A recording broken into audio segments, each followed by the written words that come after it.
Hi there, welcome. I'm Bob Thompson, and I'd like to welcome you to our new series called The World of College Cost Challenges.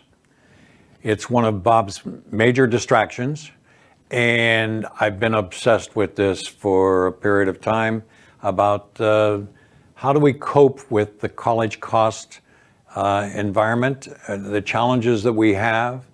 And this series of TV programs is designed to share with you parents of children that may someday go to college and address some of the challenges that we have. And we thought the best way to, or one of the ways of doing this, would be to share with you some chapters in our new upcoming book that's in galley proof right now, The World of College Cost Challenges.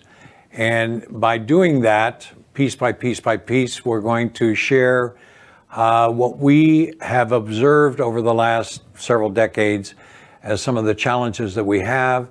The book itself and the program will seem to come across mostly for what we call early stage parents. And those are parents with children from birth to, let's say, sixth grade. But it's not only for them. This is for parents in general, couples, single parents, facing some of the challenges that we are very, very, very familiar with. We started this out, a group of skiers out west, and between the 8 of us, we have like 31 children. My wife and I have 5 children, and at one time, a brief period of time, we had 5 in college at one time. So this problem has seeded itself and embedded in this crazy mind of mine that there has to be more done out there. And so welcome. This is for mom and dad, you and me, as to how we're going to address this. Our previous program, our last program, we shared with you our 35th college projection that we do every year. There are 3,300 colleges and universities that we used to depend on the College Board and LIMRA to help us with. And now here's a 1993-94 issue of college costs that LIMRA and the College Board put out. And we've had over 26 years. Here's one, 2009, 2010. But we have been looking at the increasing cost, and over the years, college cost increases were only similar to healthcare cost increases. And those two put to shame the next series and classifications of debt, credit card debt, and so on. We have $1.5 trillion of college loan debt, and that's related to students, graduates, and so on, not to their parents, not the home equity line that the parents have gone to, plus loans that the parents have incurred costs there. So we have a problem, and I'd like to say thank you for tuning in. And between your sports event or what have you, you can tune in and out if you want to. We want to start off each program with a little bit of history and how this came, in addition to that ski group, to look at some questions that we've had over the years. Where are we, and why are we where we are? I've always been of the frame of mind of we're playing on an unlevel playing field at a disadvantage of parents. We want to share some of the dangers. And essentially, what we're seeing is an absence of meaningful parent-centered info. We want to share with you what we think is the danger of college cost calculators. They can be good in one respect, but they can be very damaging and dangerous in other respects. The book itself is based on parents sharing with parents. We've gathered information, stories, you name it, over the years of parents actually going through this experience. They've faced the challenges that we'll share with you. And in retrospect, we've asked them if you would contribute, or would you consider contributing a paragraph or two, or even a chapter, but a paragraph or two with other younger parents and what you did successfully, what you found were major hurdles and challenges, and what you didn't do necessarily good. This kind of evolved from two dimensions of saving early and save a lot, which has been the advice over the last 20, 30, 40 years. Saving early, saving a lot. We want to take that for your benefit and share with you what these parents have shared with us. 7 dimensions, that if we address the 7 dimensions of college cost challenges, how overcoming that, I can say categorically that if you take any one of those pieces, any one of those dimensions, any one of those stages, and capture that, you can save $10,000 per year per student. That's a lot of money, and the irony is that hasn't changed over the last decade or two. Understanding the importance of each step, and a bit of history. We wanted to start off a program sharing with you some of the history. I'll talk about the Toledo grandfather. We had Ted in Toledo, owned 2 or 3 different furniture stores, 2 daughters. Those 2 daughters had 3 of Ted's granddaughters. And he shared with us that his one daughter was a school teacher, not making a lot of money, and the other's a social worker, also not making a lot of money. So Ted was concerned about his 3 granddaughters, and we kind of worked with Ted, and that kind of was the formative stage of what we call the nickel plan. And I'll share that with you later. We have a whole chapter on dimension number 4 that is essentially monitoring your plan and the nickel plan. We look at that and we say the FAPR plan, the Financial Aid Probability Analysis Report. There's a lot in that 4th dimension, that 4th stage, and the nickel plan came from our experience with Ted and Ted's experience. We want to share with you 3 groups. We've looked at hundreds and hundreds and hundreds of families over the years. We had in 1 year 82 seminars in New England, and we've got people, parents, and experiences in probably 20, 25 different states. And we classify these parents into three groups. Those parents having no plan at all, that group of parents that have what we call an informal plan, and this last group, a formalized plan. That first group that has no plan, it's like having no will. You have the state's will by default. You do have a will, but it's the state's will, not yours. No plan parents essentially have, their plan is to have no plan. That's it. The informal plan, they kind of go in and out of a plan. They fund when they can. They take some of the tax refund if they do, and a bonus, put money in here. They go for 6 months, 9 months, and don't put anything in. Maybe on birthdays, they'll put some money into children's plans and so on. We call that an informal plan. The last group, formalized plan, they come out of this whole experience with a smiley. They necessarily didn't like the experience, but they came out smiling because they had little or no debt, student loan, parent loan, and they had a greater retirement plan.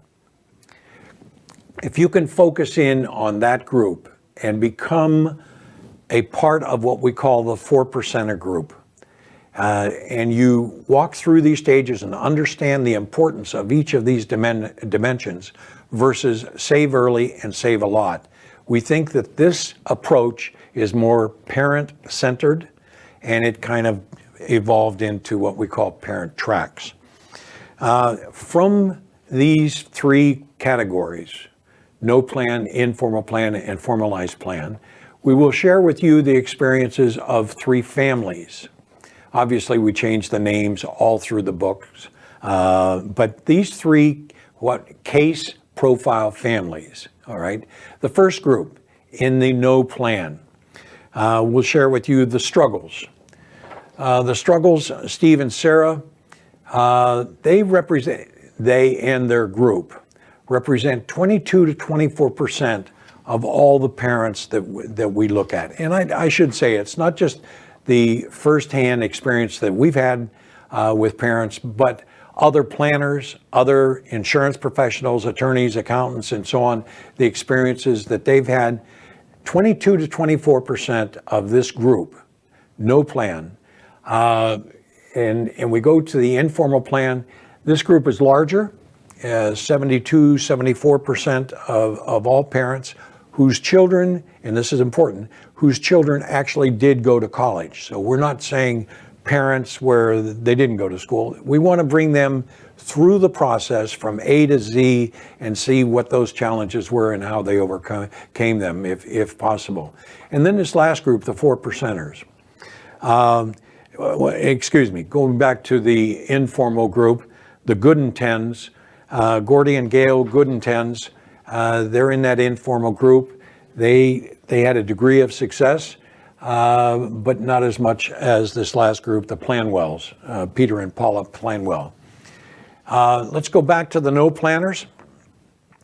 They will end up paying a large percent, 35%, 40% in some cases, but 30 to 40% more than what the published rate of college is. Think about that now. We think that the college rate today, $20, $30, $40, $70,000 is a lot, but the no planners are going to pay north of 30% more than that figure. The informal group, okay, the good and tens, Gordy and Gail, they're going to pay 20, 25%. I'll say about 18% was the last calculation we made, more than the published rate, okay? And basically those two groups are paying more because of student and parent debt. It's how they approach the plan, no plan, informal plan, and so on, and how much they're going to pay more for college.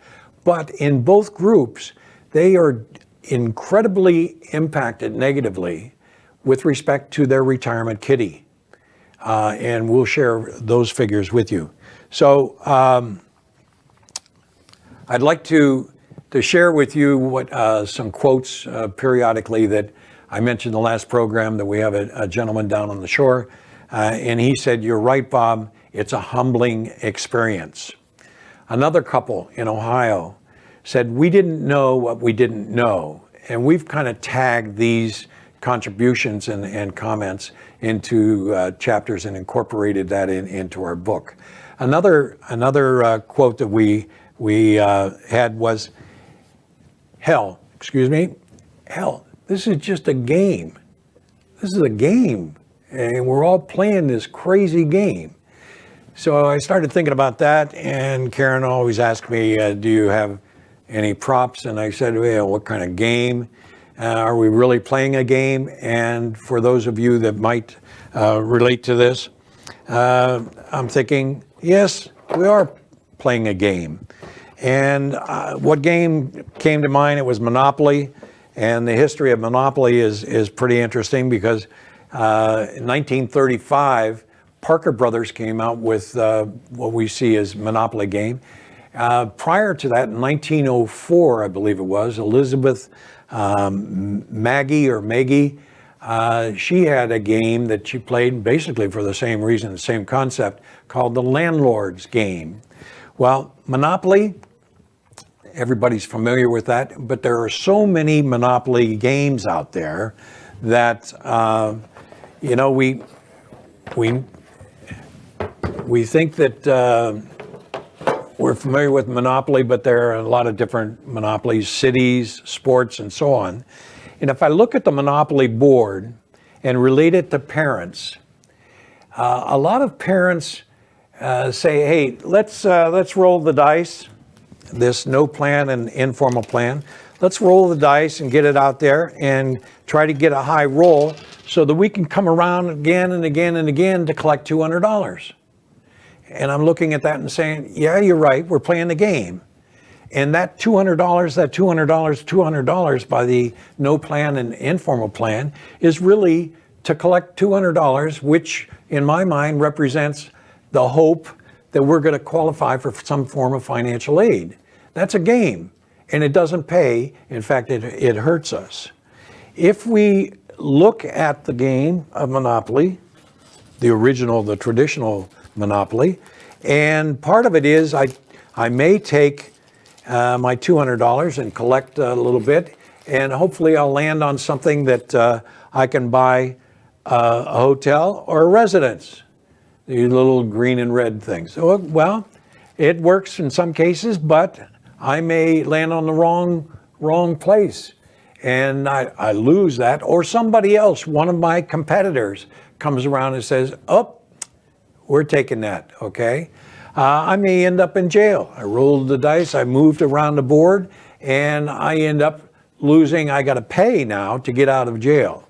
So in that respect, for parents, we're just playing this game, coming around and around and around, and only 4% of the parents that we've had experiences with end up having that smiley, and they come out of this game feeling good, okay?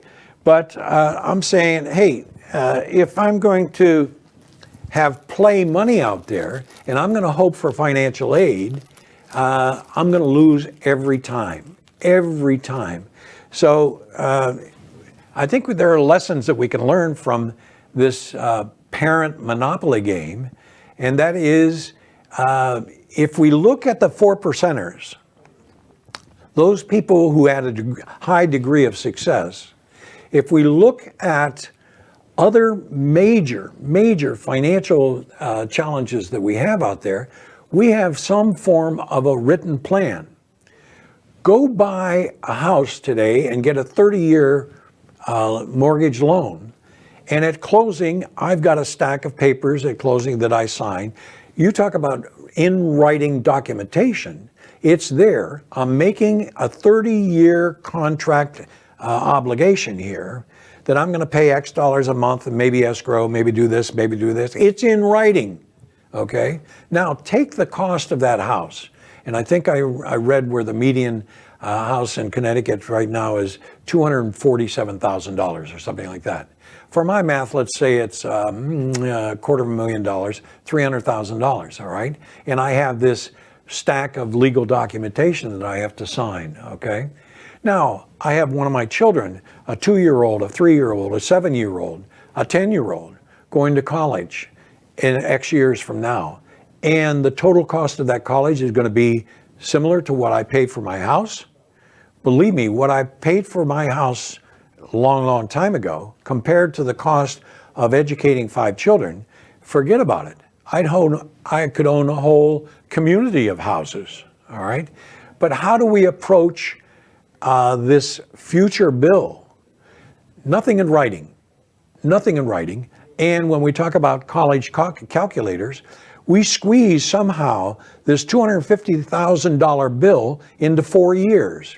Oh, by the way, if we send your 5-year-old to school, you better save $4,150 a month. And this couple is struggling, either coming off of a 2-income family to 1 income family, excuse me. We've got challenges and demands for our cash flow money and having lessons for children, sports, and so on and so on. These are real, everyday parent challenges. How are we addressing that? Squeeze it into 4 years. That doesn't work. And all that does is put hundreds of thousands of debt out there. That $1.5 trillion is made up of these mistakes. And if we learn from other parents who are willing to have been willing to share with parents like you, that there is a better way of doing that. And it takes time, it takes some effort, it takes first dimension, first stage is not save early, save a lot. That doesn't mean anything. We've been saying this for 20, 30, 40 years, all right? You need a written plan. That doesn't mean that you need a treatise out here or a book for your written plan, but it should incorporate, in our mind, in our opinion, those 7 dimensions. If I know ahead of time that this is the process, these are the 7 stages that I go through, I can say to you, we have developed good habits. We have developed with the same income, the same cash flow, the same responsibilities. Let me take you back to the 3 families, the struggles, the good intents, and the well plans. In each of those cases, we've designed that they are like twins. They make the same money, they have the same cash flow, they have the same number of children, the same ages of the children. All of this is the same. And we walk through the different stages and challenges for each of these 3 families to show you that the 4 percenters were no different than the no planners, okay? But they did something, they adopted a process and a direction to walk them through these different stages, okay? Stage 2, dimension 2, is not save early, save a lot. It is make adjustments. Make adjustments. Pay for the delivery of that child. Pay for those diapers. Pay for the dog food that you have on your little puppy. Pay for the, adjustments. And this is before you actually start funding. So if I know ahead of time that I've got this process, and the real world is I may make an adjustment, and I may make it before I even start funding, then the process starts to evolve, okay? When I have stage 3, that's to start funding. And 529s are a great place to save and so on. We shock a lot of people, including colleagues and peers in the planning world, when I say at a large convention in Las Vegas of financial planners, product is not the answer. It's not that my bank account is better than yours, my mutual fund is better than yours, my 529 in XYZ state is better than yours. All of this, products are not the answer. Products are good, but it's not the answer if I don't have the written plan and I didn't adjust first, okay? 4, the 4th dimension, all right? I mentioned the nickel plan and Ted, the furniture store owner in Toledo, Ohio, okay? We need to monitor the plan periodically. We need to monitor where we are, how we are, and so on. I'm going to share with you some stories, real life stories. In fact, we just received one a week ago, an email of a couple in Annapolis, Maryland. You will enjoy the fact that parents, early stage parents, middle stage, the panic and crisis stage parents of children in junior and senior year in high school. This is not property and casualty, P&C. This is panic and crisis, okay? Where we walk through each of these, where this particular couple, they went from 2 incomes to 1 income to a half an income, okay? Lost his job and so on. And we went from private school, where they were making tons of money. We were belonged to a country club, and we went through all of that and had to downsize at age 32 or whatever, okay? And come back, and she mentions some peanut butter and jelly stage, okay? But how do I get through these natural events and come out smiling like the 4 percenters, okay? In addition to the nickel plan, well, let me say the nickel plan, come back to Ted in Toledo. I said to Ted grandfather, he says, how much do I need to save? I said, that's not important. That's not important. Save $25 a month per child, 3 grandchildren. Shoot, I dressed it up a little bit from the previous hell. That's not going to do anything, $25 a month for each of my 3 grandchildren. I said, if you start that way, and we have the habit of you doing that automatically, $25 every month, and I come back to you, let's say at 3 months, 6 months, can you increase that, Ted? by $5. Well, sure. I should have started with that back 3 months ago. I should have started with more money. No. Habit comes first. Okay, so we kind of adapted to the nickel plan. And if we can take early stage parents, mid stage parents to establish not $4,100 a month from the calculator, which is unrealistic and does more damage, it puts me in a paralysis and a thinking of mission impossible. We can't save $4,100 a month. We're just barely making, we're keeping our nose above water. We need to do other things to keep the family in a standard of living that we're comfortable with, okay? But the nickel plan, periodically reviewing it and so on. I'm running out of time here, but let me talk about quickly, as a part of the fourth dimension step, okay, the financial aid probability analysis report, FAPR we call it. I have a 1-year-old child. We send that child this coming August or September to college.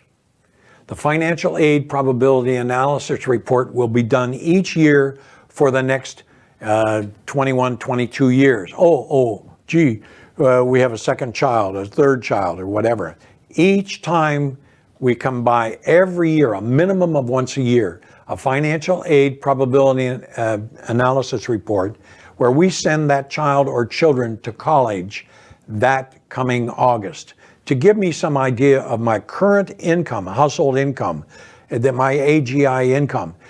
Would we qualify for financial aid today if we had our children going to school?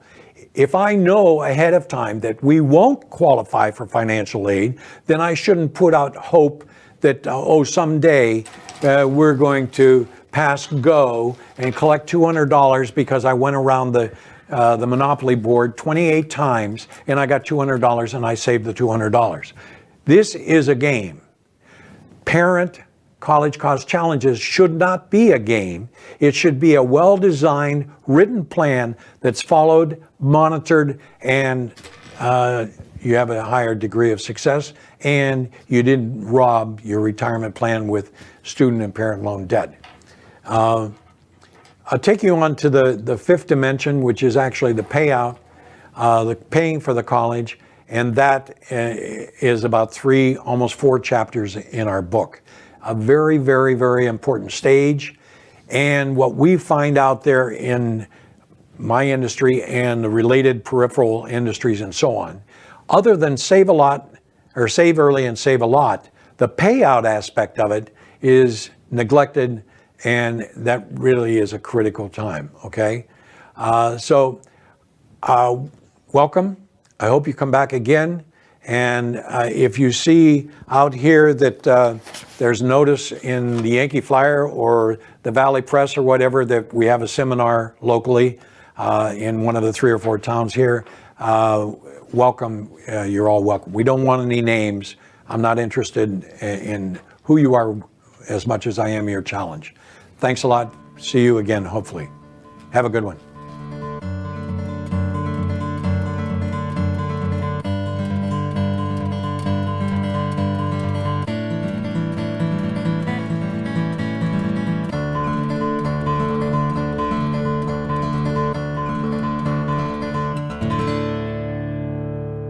Funding for Simsbury Community Television is provided in part by contributions from viewers like you.